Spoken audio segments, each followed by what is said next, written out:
بسم اللہ الرحمن الرحیم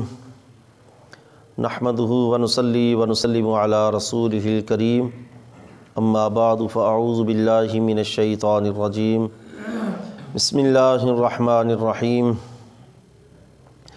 ان الذین یشترون بعہد اللہ وایمانہم ثمنا قلیلا اولئک لا خلاق لہم فی الآخرۃ ولا یکلمہم اللہ ولا ینظر الیہم یوم القیامۃ ولا یزکیہم ولہم عذاب علیم۔ صدق اللہ مولانا العظیم وبلغنا رسولہ النبی الکریم الامین۔ کل کی آیات میں اہل کتاب کی بالخصوص یہودیوں کی خیانت کے متعلق ذکر کیا گیا تھا کہ وہ مسلمانوں کے مال کو کس طرح دباتے تھے،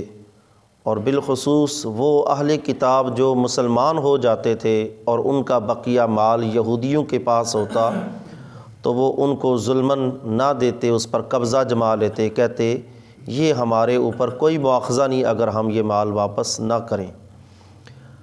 آج کی آیت کے اندر قسم کے متعلق ہے، جھوٹی قسم اٹھانا اور جھوٹی قسم کی مذمت اور اس کا عذاب، اور یہ بھی یہودیوں کا ہی ایک طریقہ، یہودیوں کا ہی ایک عمل اس آیت میں اللہ تعالیٰ نے بیان کیا ہے۔ فرمایا ان الذین یشترون بعہد اللہ وایمانہم، بے شک وہ لوگ جو اللہ کے عہد اور قسم کے بدلے لیتے ہیں، ثمناً قلیلا، تھوڑا مال، اولئک، یہ وہ لوگ ہیں، لا خلاق لہم، ان کے لیے کوئی حصہ نہیں، فی الآخرۃ، آخرت کے اندر، ولا یکلمہم اللہ، اور نہ ہی اللہ ان سے کلام فرمائے گا، ولا ینظر الیہم، اور نہ ہی اللہ ان کی طرف نظر رحمت فرمائے گا، یوم القیامۃ، قیامت کے دن، ولا یزکیہم، اور نہ ہی ان کو اللہ گناہوں سے پاک کرے گا، ولہم عذاب علیم، اور ان کے لیے دردناک قسم کا عذاب ہے۔ اس آیت کے متعلق امام فخر الدین رازی رحمۃ اللہ علیہ تفسیر کبیر میں لکھتے ہیں، اور یہی شان نزول امام بغوی نے معالم تنزیل کے اندر لکھا ہے کہ نزلت فی رؤوس الیہود کتموا ما عہد اللہ الیہم فی التوراۃ فی شان محمد صلی اللہ علیہ وسلم،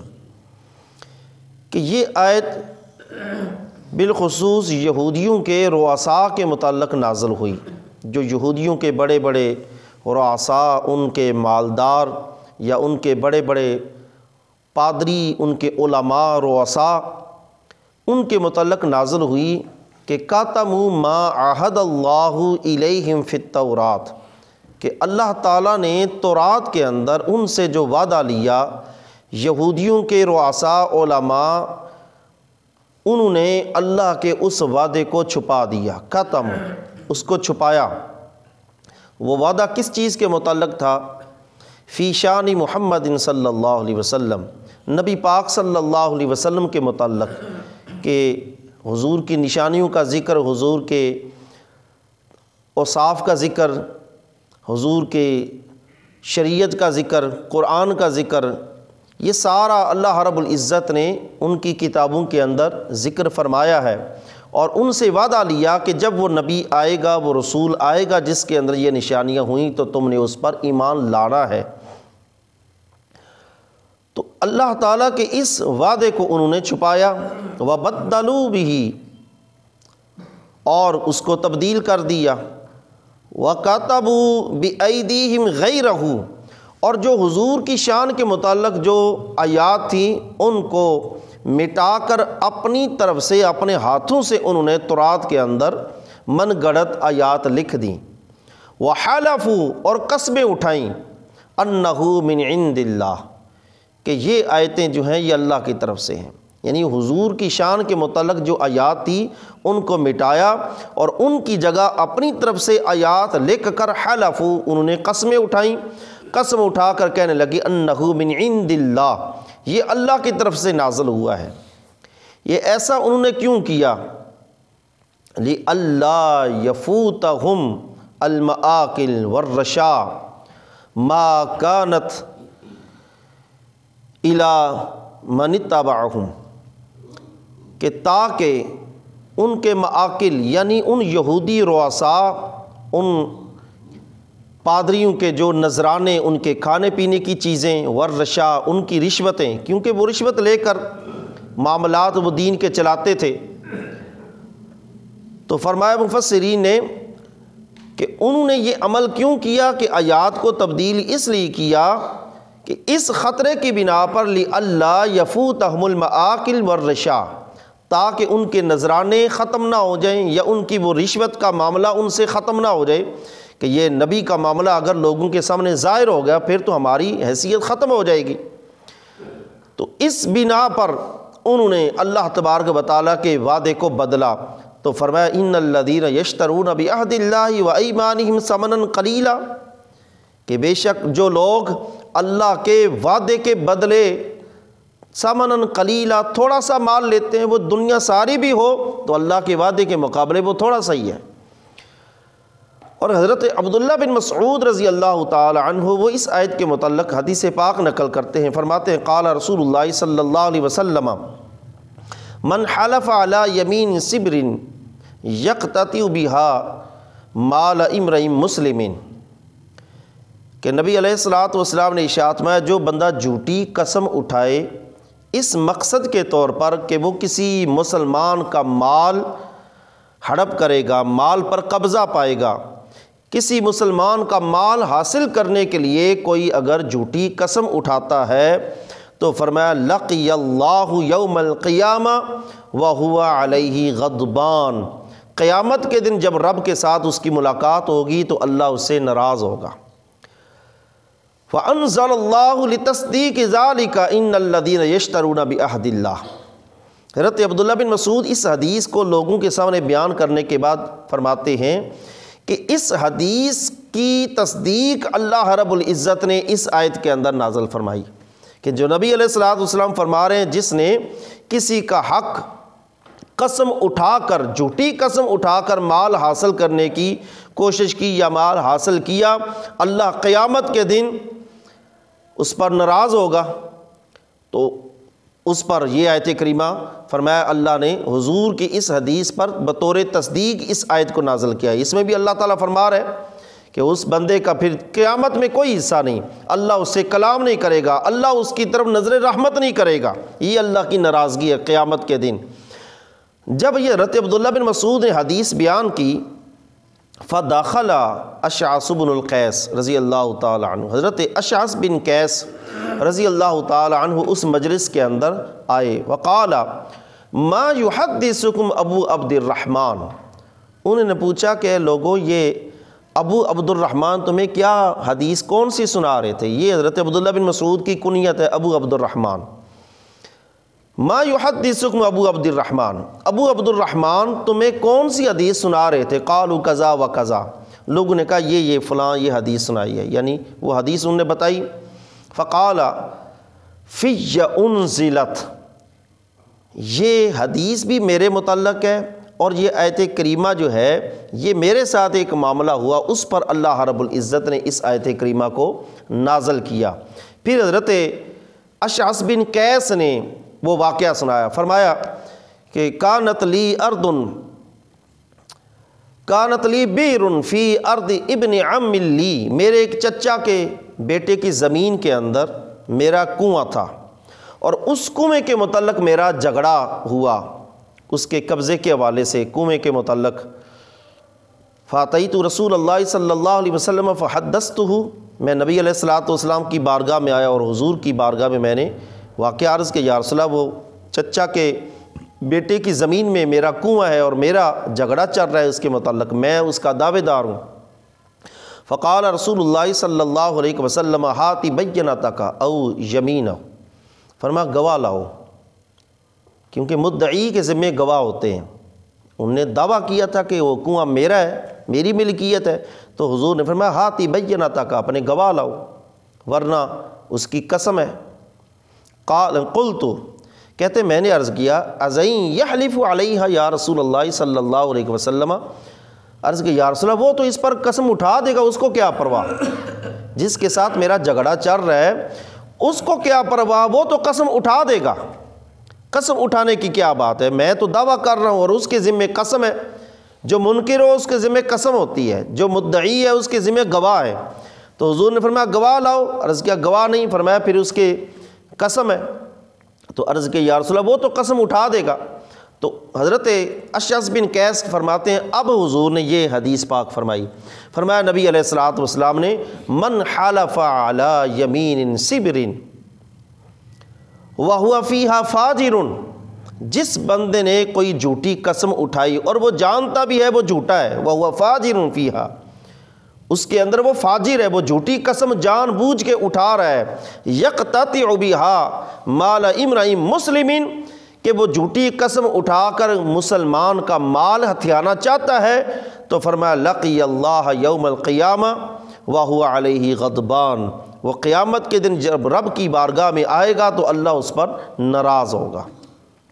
اور اسی آیت کی تفسیر میں حضرت وائل بن حجر رضی اللہ تعالی عنہ حدیث کی روایت فرماتے ہیں، اسی آیت کا تیسرا شان نزول، وہ فرماتے ہیں جا رجل من حضرموت ورجل من کندہ، دو آدمی حضور کی بارگاہ میں حاضر ہوئے، ایک حضرمی تھا، حضرموت کا بندہ تھا حضرموت، اور دوسرا بندہ کندہ کا تھا۔ فقال الحضرمی یا رسول اللہ صلی اللہ علیہ وسلم ان ھذا غلبنی فی ارض لی کانت لابی، جو حضرمی آدمی تھا اس نے عرض کیا یا رسول اللہ صلی اللہ علیہ وسلم اس بندے نے میری زمین پر قبضہ کیا ہوا ہے، کانت لابی یہ میرے باپ کی زمین ہے اور اب یہ وراثت میں میرا حصہ ہے، تو اس نے اس زمین پر قبضہ کیا ہوا ہے۔ وقال الکندی، جو کندہ کا آدمی تھا اس نے کہا ہی ارض فی یدی ازرعھا، زمین میرے قبضے میں ہے اور کئی سالوں سے میں ہی اس میں کاشتکاری کرتا ہوں، میں ہی زراعت کرتا ہوں، لا فیہا حق، اس میں کوئی حق نہیں، وہ میری زمین ہے۔ فقال النبی صلی اللہ علیہ وسلم للحضرمی، حضور نے حضرمی آدمی سے کہا الک بینۃ، کیا تیرے پاس گواہ ہیں؟ قال اللہ، اس نے عرض کیا یا رسول اللہ گواہ نہیں۔ فرمایا فلک یمینہ، پھر اس کی قسم ہے، اس کی قسم لو، دوسرا بندہ جو انکار کر رہا ہے اس کی قسم ہے۔ فقال یا رسول اللہ صلی اللہ علیہ وسلم ان الرجل فاجر حلف علی ما یحلف علیہ لا یبالی، یہ تو ایک فاجر سا بندہ ہے، یہ تو قسم اٹھا دے گا، لا یبالی، اس کو تو کوئی پرواہ ہی نہیں، یہ تو بغیر کسی پرواہ کیے یہ تو جھوٹی قسم اٹھا دے گا۔ فقال لیس لک منہ الا ذلک، فرمایا اب یہی معاملہ، فیصلہ یہی ہے تیرے لیے، فانطلق لیحلف لہ، جاؤ اس کو لے جاؤ اور اس سے قسم لو۔ فلما ادبر، جب وہ دونوں آدمی وہ ادھر سے واپس ہوئے، وہ حضرمی آدمی قسم لینے کے لیے، فقال رسول اللہ صلی اللہ علیہ وسلم اما لئن حلف علی مالہ لیأکلہ ظلما، اگر اس نے قسم اٹھا دی اس کی زمین کو ظلماً حاصل کرنے کے لیے، لَيَلْقِيَنَّ اللَّهَ وَهُوَ عَنْهُ مُعْرِضٌ، جب قیامت کے دن رب کی بارگاہ میں جائے گا تو اللہ اس سے نظر رحمت موڑ لے گا، وَهُوَ مُعْرِضٌ، اللہ اعراض کرنے والا ہوگا، اس سے اپنی رحمت کی نگاہ اللہ تعالیٰ ہٹا لے گا۔ تو اس کے اندر بھی جھوٹی قسم کے متعلق فرمایا۔ اور ایک اور حدیث پاک میں نبی علیہ الصلوۃ والسلام نے فرمایا، حضرت ابو امامہ رضی اللہ تعالیٰ عنہ فرماتے ہیں ان رسول اللہ صلی اللہ علیہ وسلم قال من اقتطع بیمین، جس بندے نے کسی مسلمان کا مال قسم کے ذریعے حاصل کیا، یعنی جھوٹی قسم اٹھا کر، من اقتطع حق امرئ مسلم بیمینہ، کسی مسلمان کا حق جھوٹی قسم کھا کر کسی نے لیا، فرمایا فقد حرم اللہ علیہ الجنہ، اللہ اس پر جنت کو حرام کر دے گا، وأوجب لہ النار، اور اللہ اس کے لیے جہنم کو واجب کر دے گا، کہ جس نے جھوٹی قسم اٹھا کر کسی کا حق مارا اس کے لیے جنت حرام ہے اور جہنم اس کے لیے واجب ہو جائے گی۔ قالوا وَإِن كَانَ شَيْئًا يَسِيرًا یا رسول اللہ صلی اللہ علیہ وسلم، عرض کہ یا رسول اللہ صلی اللہ علیہ وسلم اگر معمولی سی شے ہو تب بھی، کسی نے معمولی سی شے بھی قسم اٹھا کر حاصل کی تو پھر بھی یہی معاملہ ہے۔ قال وَإِن كَانَ قَضِيبًا مِّنْ عراق، قالها 3 مرات، عراق کہتے ہیں پیلو کے درخت کو۔ فرمایا اگرچہ درخت کی چھوٹی سی ٹہنی کیوں نہ ہو، وَإِن كَانَ قَضِيبًا مِّنْ عراق، اگر درخت کی چھوٹی سی ٹہنی کیوں نہ وہ جھوٹی قسم اٹھا کر لے، فرمایا پھر بھی اس پر یہی معاملہ ہے کہ اس پر جنت کو حرام کر دیا جائے گا اور جہنم اس کے لیے واجب ہو جائے گی۔ قالها 3 مرات، حضور نے یہ جملہ 3 بار فرمایا، وَإِن كَانَ قَضِيبًا مِّنْ عراق، کہ اگرچہ وہ درخت کی ٹہنی کیوں نہ ہو، بغیر حق کے لے گا تو پھر بھی اس کے ساتھ یہی معاملہ ہے۔ اب اس آیت کے ضمن میں پھر ہر شعبہ جات کے اندر جہاں بھی چاہے خرید و فروخت کا معاملہ ہو، چاہے لین دین کا معاملہ ہو، جو بھی شعبہ ہو، اس کے اندر اگر قسم اٹھا کر کسی کا حق لیا، کسی کا حق مارا تو پھر اس کے ساتھ یہی معاملہ ہے۔ بالخصوص زمین کے متعلق ہے، حدیث پاک میں آتا ہے اگر کسی نے کسی کی زمین پر ایک بالشت قبضہ کیا، نہ حق زمین پر قبضہ کیا ایک بالشت، تو فرمایا وہ ایک بالشت کی جگہ وہ 7 زمینیں کل بروز قیامت اس کے گلے کا توق ہوگا، گلے میں پھندے کے طور پر ڈالی جائے گی۔ تو جو لوگوں کے کئی جو ہے وہ ایکڑ مربع وہ قبضہ کر لیتے ہیں، ان کا معاملہ پھر کتنا برے انجام والا ہوگا، کتنا سخت گیر ان کا معاملہ ہوگا، جو دنیا کے اندر زمینیں اور جائیدادیں، وراثتیں اور دیگر اموال جو ہے وہ ناحق حاصل کرتے ہیں اور پھر ان کو حاصل کرنے کے لیے قسم اٹھا دیتے ہیں، قسمیں جھوٹی اٹھاتے ہیں، اور ان جھوٹی قسموں کی وجہ سے وہ مال دنیا کا تو حاصل کر لیتے ہیں، فرمایا سامنن قلیلا، وہ جتنا بھی دنیا کا حاصل کریں گے سامنن قلیلا، وہ تھوڑا سا ہے۔ لا خلاق لہم فی الآخرہ، انہوں نے دنیا میں قسمیں اٹھا کر مال حاصل کر لیا، اب قیامت میں ان کے لیے کچھ حصہ نہیں۔ لا یکلمہم اللہ، نہ اللہ ان سے کلام کرے گا، ولا ینظر الیہم یوم القیامہ، اور نہ اللہ ان کی طرف نظر رحمت فرمائے گا، ولا یزکیہم، اور نہ اللہ ان کو گناہوں سے پاک کرے گا۔ یہ ساری چیزیں ہونے کے بعد پھر فرمایا وَلَهُمْ عَذَابٌ علیم، ان کے لیے دردناک قسم کا عذاب بھی ہے۔ یہ تو حشر کے میدان میں ہے کہ اللہ کلام نہیں کرے گا، اللہ نظر رحمت نہیں فرمائے گا، گناہ معاف نہیں ہوگا، لیکن اس سے بڑھ کر کیا وَلَهُمْ عَذَابٌ علیم، ان جھوٹی قسمیں اٹھانے والوں کے لیے اللہ کی بارگاہ میں دردناک قسم کا ان کے لیے عذاب بھی تیار ہے۔ اللہ تعالی ہمیں جھوٹی قسموں سے اور مال ناحق سے بچنے کی توفیق عطا فرمائے، آمین۔ وآخر دعوانا ان الحمد للہ رب العالمین۔